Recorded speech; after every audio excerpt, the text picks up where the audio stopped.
하나님 말씀은 빌립보서 1장 12절입니다.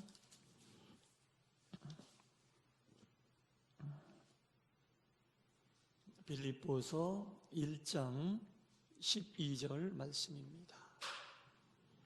우리 한 목소리로 하나님 말씀을 읽도록 하겠습니다. 시작.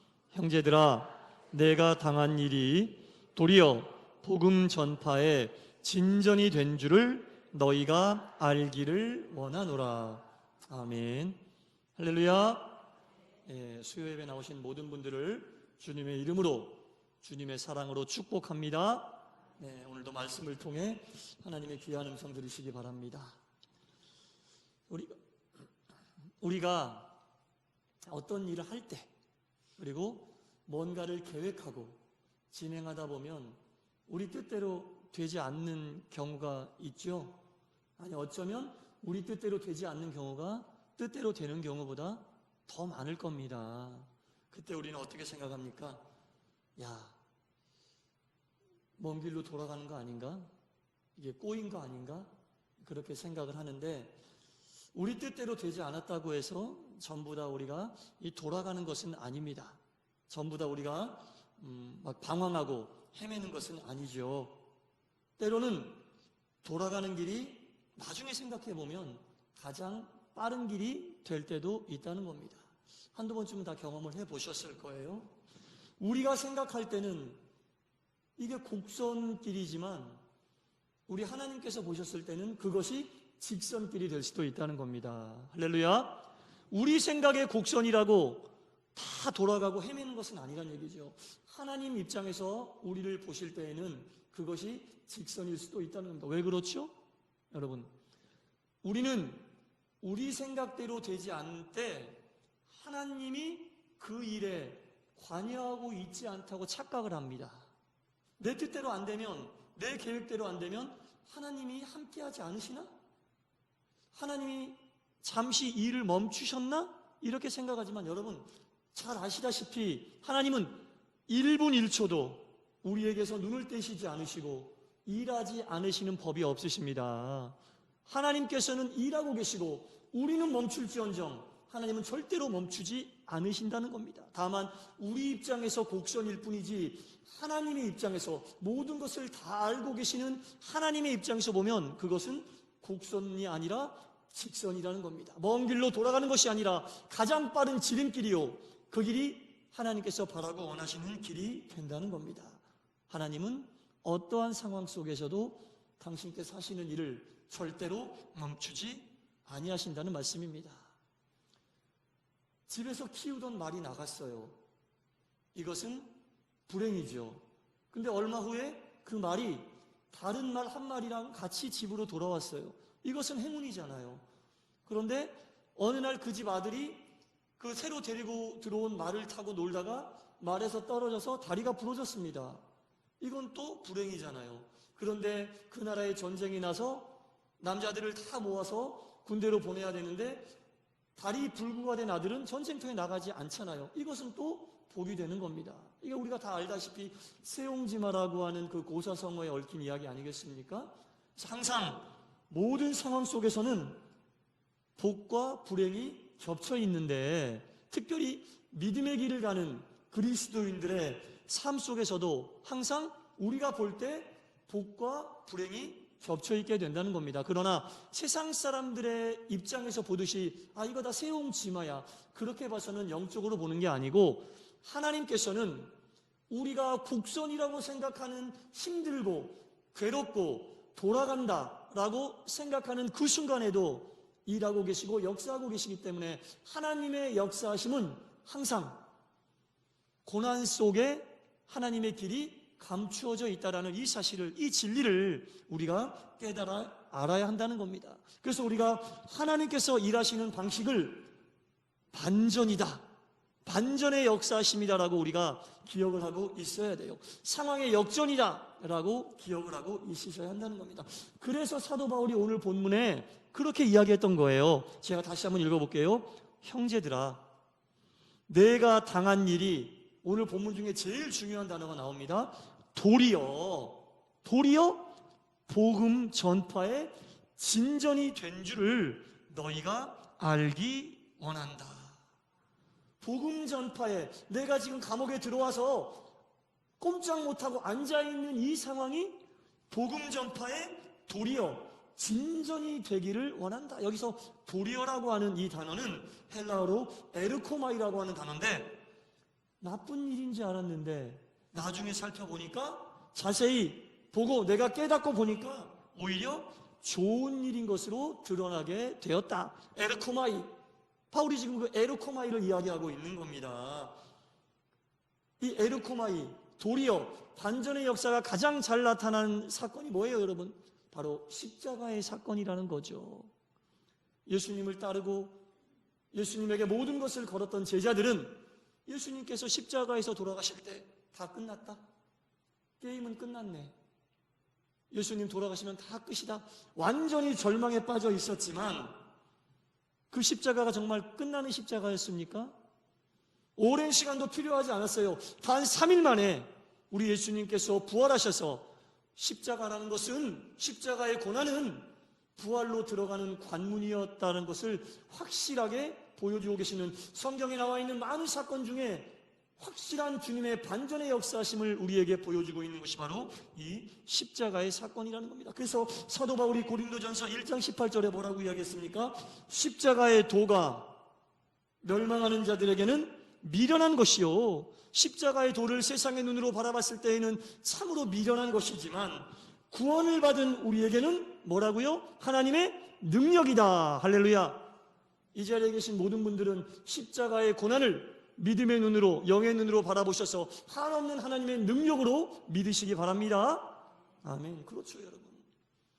제자들의 눈으로 봤을 때에는 예수님이 십자가에서 돌아가시는 그 사건이 이제는 다 끝난 거였어요. 자기들의 인생을 걸었었는데 그 인생이 완전히 마감하는, 완전히 돌아가도 끝이 없는 그 길로 돌아가는 그런 끝나는 길이었지만, 영의 눈으로 이 십자가의 사건을 바라보고 그리하여 구원을 얻은 자들에게는 십자가의 사건이 없었다면 구원 자체가 없는 거예요. 구원이 없는 것을 우리가 상상이나 할 수 있습니까? 십자가의 사건이 없다는 것은 구원이 없다는 거예요. 우리가 받을 구원이 없다는 거예요. 십자가를 통해 우리가 구원을 받았기 때문에. 그래서 구원을 받은 우리들에게는 십자가의 사건이 하나님께서 우리를 사랑하시는 사랑의 표현이요, 우리를 살려주신 구원의 은혜라고 고백할 수밖에 없다는 겁니다. 사도 바울은 평생을 살면서 이 도리어의 축복, 도리어의 역사하심을 너무나 많이 경험하고 체험했던 사람입니다. 사도 바울이 감옥에 갇혔을 때, 이제 내 사역은 여기서 끝이다. 왜냐하면 사도 바울은 온 세계를 다 돌아다니면서 복음을 전해야 될 복음 전파자인데 감옥에 들어 앉았어요. 끝난 거 아닙니까, 여러분? 완전히 끝난 거잖아요. 이제 여기서 끝났다, 사역도 끝났다라고 생각했는데 가만히 감옥에 앉아서 돌아가는 상황을 보니까 놀라운 영적 진리를 감옥에서 발견하게 된 겁니다. 세상에 나와서 자유롭게 온 세계를 돌아다니면서 주님을 전하는 것이 자기가 할 수 있는 최선이었고 하나님이 나를 통해 역사하시고자 하는 최고의 방법인지 알았는데, 아이러니하게도 감옥에 들어앉아 부자유 속에 앉아있고 아무것도 할 수 없는 그 상황 속에서 자유로울 때 보지 못했던 영적인 신비와 영적인 능력을 발견하게 되었습니다. 그래서 사도 바울이 오늘 본문처럼, 오늘 본문 다음에 나오는 13절에 이런 고백을 할 수 있었던 거예요. 제가 13절 읽어볼게요. 이러므로 나의 매임이 그리스도 안에서 모든 시위대 안과 그 밖의 모든 사람들에게 나타나게 되었다라는 겁니다. 자기가 감옥에 들어와서 앉아있으니 정기적으로 감옥에서 볼 수 있는 사람들이 생기게 되었는데, 이 사람들은 내가 자유의 몸을 가지고 있었으면 평생 만나지 못할 사람들이에요.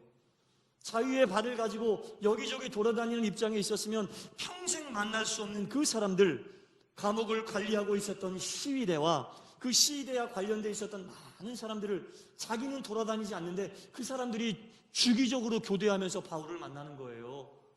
자동 시스템이 돼버린 거예요. 완전 자동 시스템으로 하나님이 사도 바울은 앉혀놓고 그들이 바울을 찾아오게끔 해서 바울로 하여금 전도하게 하고 하나님 말씀을 전하게 했다는 겁니다.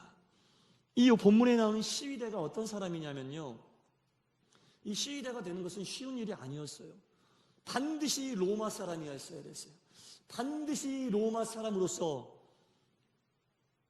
로마에 있는 고위 총독들이나 관리들을 지켜주는 최정예 부대를 이야기하는데, 총독들을 관리하는 한 1000명, 그 로마 시내 전체를 지키는 한 9000명, 한 요 정도 인원이 바울이 만날 수 있는 그런 사람들이었는데, 물론 바울을 지키고 있었던 감옥에 있었던 시위대가 뭐 9000명이 전체다 얘기하는 건 아니고 대략 한 1000명에서 한 1500명 사이 정도 인원이 된다고 하는데, 더구나 완전 로마의 시민권을 가진 로마 사람들로만 구성되어 있고, 그 사람들이 알고 있었던 관련되어 있는 사람들이 얼마나 많이 퍼져 있었겠어요. 그리고 그들은 전부 로마의 시민들이었고, 로마에서 말 그대로 정말 한자락 하는 그런 사람들이었어요. 그런데 바울이 그 사람을 자유의 몸이었다면 몇 년을 돌아다녀도 만날 수 없는 그런 사람들을 감옥에 앉아 있을 때 그들이 자동적으로 돌아가면서 사도 바울을 정기적으로 만나게 됐다는 거죠. 이게 하나님의 은혜가 아니면 뭐겠습니까? 바울이 그걸 깨달은 겁니다. 그래서 도리어 내가 감옥에 앉아 있는 이때가 하나님이 정말 나를 통해 나타내시고자 하는 복음의 꽃을 피우는 최절정기구나라고 바울이 고백하게 된 겁니다, 여러분. 로마에 가서 로마인들에게 복음을 전한다는 것은 완전 불가능한 일이었다고 보시면 됩니다. 자유의 몸으로 로마에 들어가서 정상적인 방법으로 선교하고 그들에게 복음을 전한다는 것은 하루 종일 로마 시내를 뛰어다니고 돌아다녀도 며칠씩 그 일을 한다 해도 만날 수 없는 사람들이 자기 발로 바울을 찾아오게 되었다는 겁니다. 더구나 감옥 안에서 이런 복음의 불길이 타오를 때 바울이 자유의 몸으로 복음을 전할 때 바울을 동역하던 사람들이 있었거든요. 감옥 밖에서 그 사람들도 바울과 같이 복음의 불을 태우고 있었다는 거예요. 바울을 추종하던 사람들이 바울이 감옥에 딱 들어가니까 두 파로 갈렸습니다. 한 파는 바울을 시기하고 질투하던 사람들인데, 바울이 감옥에 들어앉아 있으니 기회는 이때다. 여태까지 바울을 중심으로 전하던 복음을 이제는 내가 더 열심을 내서 내가 더 바울보다 유명한 선지자, 유명한 사도가 되어야겠다라고 이런 마음을 가지고 복음을 더 열심히 전파하는 부류가 있었고, 또 한 부류는 바울을 끝까지 따르고 순종하며 아이고 우리의 리더가 들어가 있는데 내가 더 열심히 일을 해서 열심히 선교해서 하나님 말씀을 전해야겠다. 이 두 부류가 어찌됐건 간에 복음 전한 일에 더 열심을 내게 됐다는 거예요. 바울은 바울대로 감옥에서, 바울을 추종하던 무리들은 두 부류 모두 다 더욱더 복음을 열심히 전하게 되는 그런 놀라운 역사가 나타나게 되었다는 거죠. 사람의 눈으로 봤을 때는 이제는 바울이 감옥에 들어가는 순간 복음의 전파가 끝이 난 줄 알았습니다. 이제는 바울이 더 이상 하나님 말씀대로 복음을 전하는 일을 감당할 수 없을 줄 알았습니다. 하나님, 내가 두 발로 뛰어다녀도 부족한데 왜 내 두 발과 두 팔을 묶어 놓으십니까? 이제 나는 정말 주의 일을 감당할 수 없습니까? 나는 이제 어떻게 복음을 전합니까, 하나님? 이런 걱정을 가지고 바울이 처음에는 감옥에 들어왔을 거예요. 하지만 감옥 안에서 벌어지는 일들과 역사하시는 하나님의 섭리를 볼 때, 내가 밖에서 뛰는 것보다는 상상할 수 없는 놀라운 복음 전파의 역사가 바로 이곳에 있구나. 바울이 그것을 깨닫고 고백한 것이 빌립보서 1장 18절 말씀이에요. 제가 18절 읽어보겠습니다. 그러면 무엇이냐? 거칠애로 하나 참으로 하나 무슨 방도로 하든지 전파되는 것은 누구라고요? 그리스도니. 전파되는 것은 그리스도니 이로써 나는 기뻐하고 또한 기뻐한다. 바울이 감옥에서 깨닫고 이 고백을 한 거예요. 자신이 들어오면 복음 전파가 끝날 줄 알았어. 그러나 감옥에서 정말 복음의 불길이 더욱더 활활 타오르게 되고 자신을 추종하던 무리들은 밖에서 서로 경쟁하듯이 복음을 전하고 있는 이 모습을 보니 감옥에 앉아있는 바울은 내가 기뻐하고 또 기뻐할 수밖에 없다라고 고백하지 않을 수 없지 않겠습니까, 여러분? 네. 사랑하는 성도 여러분, 혹시라도 내 삶이 두 손 두 발 꽁꽁 묶여서 자유롭지 못한 감옥에 들어 앉아 있다라고 생각하고 지금 이 시점을 보내고 계신 분들이 혹시라도 있다면 바울이 감옥 안에서 만난 이 하나님을 만나시기 바랍니다. 하나님은 절대로 쉬시는 법이 없고 하나님은 절대로 멈추시는 법이 없다는 겁니다. 오히려 우리가 생각하는 것보다 더 큰 역사와 더 큰 사역을 준비하고 계셨다는 겁니다. 도리어의 역사가, 우리 기독교의 역사를 살펴보면요, 순탄함의 역사가 아니라 반전의 역사고 도리어의 역사고 어찌 보면 의외성의 역사하시는 하나님을 우리가 많이 발견할 수 있다는 겁니다. 더욱 놀라운 건 뭔지 아세요, 여러분? 사도 바울이 자유의 몸으로 있다가 감옥에 들어갔어요. 손발이 꽁꽁 묶이고 완전 부자유스러운 상태에서 아무것도 할 수 없다고 생각하던 그 상태에서 하나님이 도리어의 역사를 하시는 거 보니까 사도 바울이 누굽니까? 거기서 이 영적인 진리를 깨닫고 더 깊이 묵상한 거예요. 왜냐? 하나님의 섭리는 여기서 끝이 아닐 것이다. 하나님의 역사하심은 이 정도에서 끝이 아닐 것이다. 더 깊이 하나님을 만나기를 원했고 더 깊이 하나님과 함께하기를 원하고 더 큰 비밀이 담겨 있을 거야. 더 놀라운 역사하심이 담겨 있을 거야. 이렇게 생각하고 더 영적인 깊은 곳으로 하나님을 찾았을 때 하나님이 바울에게 더 큰 것을 깨닫게 하셨어요. 더 큰 것을 깨닫게 하셨다는 겁니다. 그리고 그것을 깨닫고 바울이 이렇게 하나님께 고백합니다. 빌립보서 1장 20절과 21절을 같이 한번 읽어볼게요. 빌립보서 1장 20절과 21절입니다. 자, 20절부터 봅니다. 시작. 나의 간절한 기대와 소망을 따라 아무 일에든지 부끄러워하지 아니하고 지금도 전과 같이 온전히 담대하여 살든지 죽든지 내 몸에서 그리스도가 존귀하게 되게 하려 하나니 이는 내게 사는 것이 그리스도니 죽는 것도 유익함이라. 할렐루야. 깨달았어요. 감옥에 들어와서 다 끝난 줄 알았어요. 완전 절망했어요. 그런데 하나님 역사하시는 걸 보고 더 깊은 하나님의 뜻이 있겠다라고 고백을 하니 감옥에 들어오는 정도가 아니라 이제는 내 목숨이 끝이 나도 나는 하나님께서 더 큰 역사를 하실 것이라는 확신이 들게 된 거예요. 자유의 몸으로 있다가 감옥으로 들어갔을 때 좌절하고 절망했는데 그 속에서 역사하시는 하나님이 더 큰 일을 하시는 걸 보고 내 상황이 더 안 좋아져도 나는 불안하지 않다. 여러분, 바울이 쓴 서신서를 보면 자기의 목숨이 아깝지 않다는 얘기를 너무 많이 해요. 그게 다 여기에서 출발한 거예요. 감옥에 들어가서 최악의 상황이라고 여겼는데 그 속에서 크게 역사하신 하나님을 깨닫고 영적인 진리를 깨달으니까 감옥보다 더 나락으로 떨어져도, 감옥보다 더 나락으로 떨어지는 게 뭐예요? 죽는 거잖아요. 이제 바울은 깨달은 거예요. 죽어도 나는 괜찮다. 왜?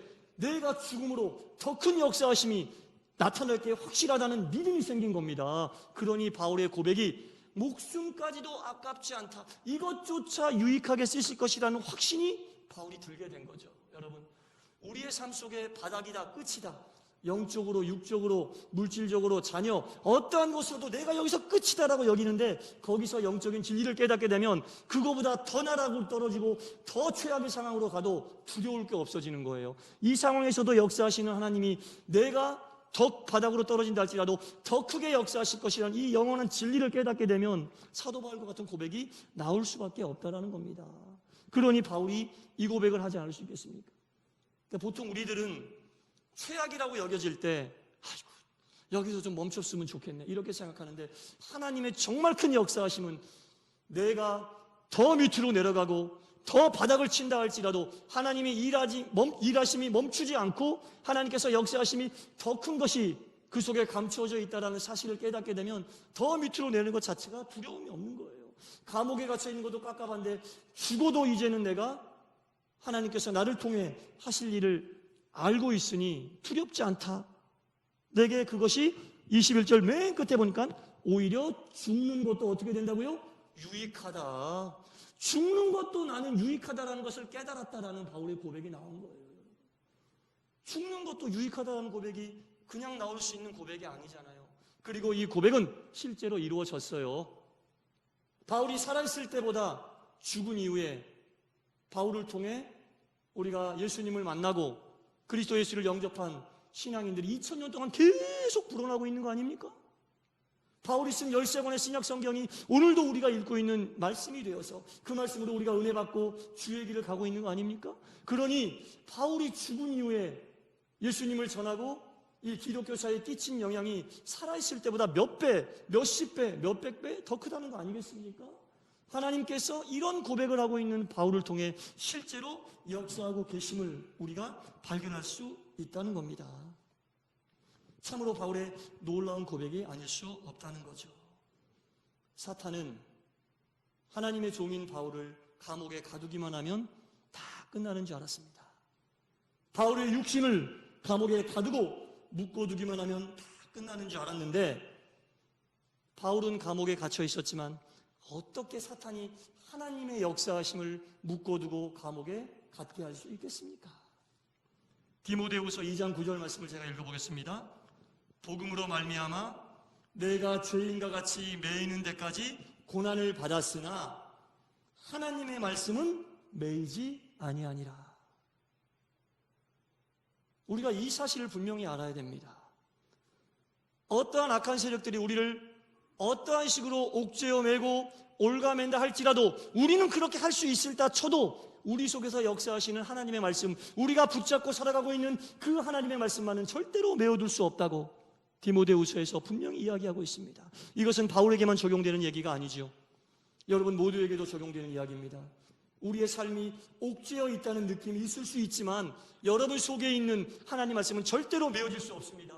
그 말씀이 하나님의 말씀이기 때문입니다. 그리고 여러분들이 메어지지 않는 그 하나님 말씀을 붙잡고 살아갈 때에 여러분들의 그 어려운 고난을 통해 하나님이 더 크게 역사하실 줄 믿습니다.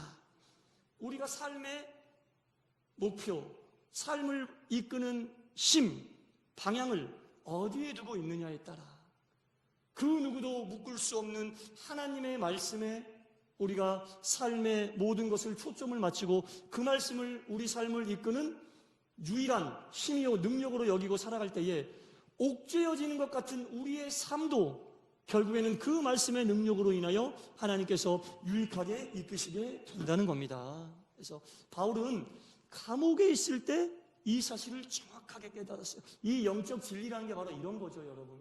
우리가 고난 속에서 깨우쳐야 될 영적 진리가 도대체 뭡니까? 그 말씀을 듣고 위로받는 거에서 멈추면 안 됩니다. 말씀을 듣고 마치 상처에 소독약 바르고 반창고 붙이는 정도 수준으로 위로만 받고 말면 안 됩니다. 혹 이 상처가 더 커지더라도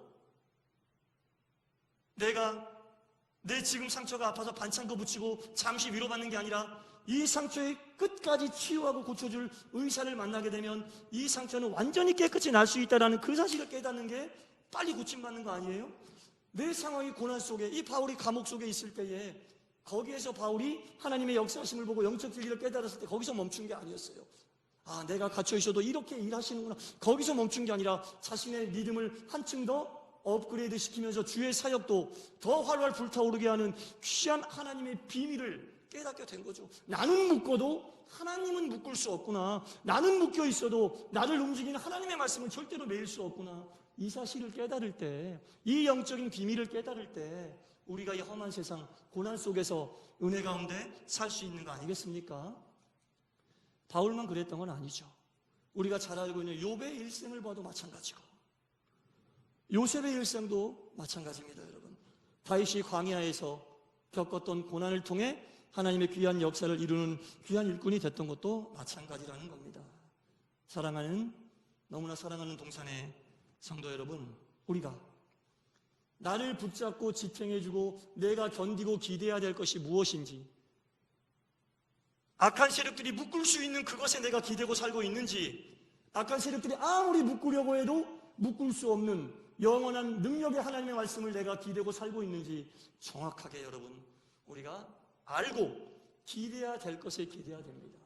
내가 힘들고 어렵고 괴로운 이유가 내가 묶이면 같이 묶일 수 있는 것에 기대고 살기 때문에 같이 묶여버리는 거예요. 그러나 나는 묶을지 몰라도 나를 움직이고 주장하고 이끄는 하나님의 그 능력의 말씀에 내가 기대고 그것을 의지하고 살아간다면 이 감옥 속에서 바울이 체험했던 영적인 놀라운 능력과 그 삶을 지키고 버티게 했던 하나님의 역사하심이 바울의 것만이 아니라 이 자리에 계신 저를 포함한 여러분 모두의 것이 될 수 있다는 겁니다.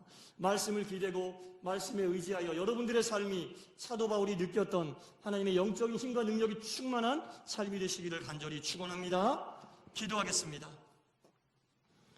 하나님 아버지, 살다 보면 모든 것이 차단되고 묶여있다라는 느낌이 우리를 힘들게 할 때가 많이 있습니다.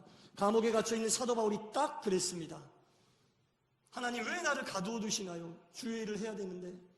사탄도 바울의 몸만 가두어 놓으면 모든 것이 끝날 줄 알았습니다. 아닙니다. 사탄의 대단한 착각이었습니다. 오히려 하나님은 감옥에서 바울을 더 크게 사용하시고 자유의 몸으로 있을 때 깨닫지 못했던 참으로 신비한 영적인 진리를 깨닫게 하셨습니다.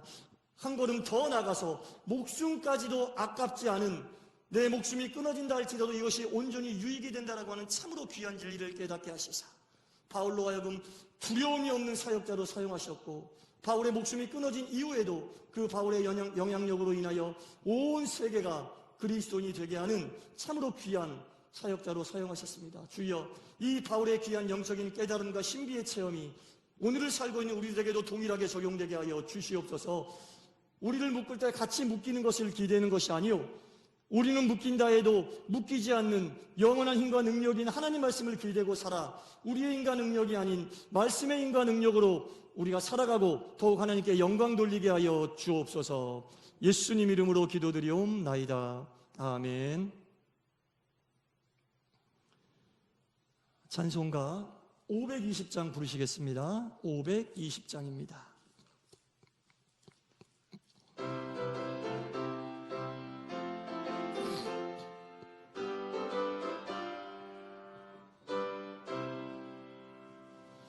듣는 사람마다 복음 전하여 복스러운 소식 두루 퍼치세. 모든 사람에게 전할 소식은 어느 누구나 오라.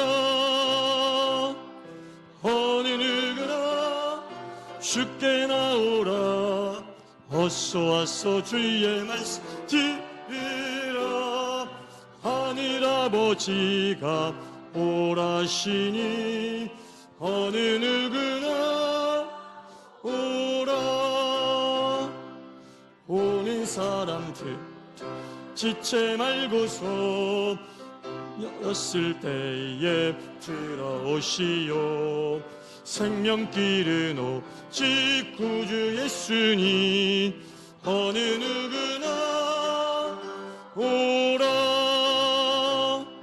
어느 누구나 주께 나오라.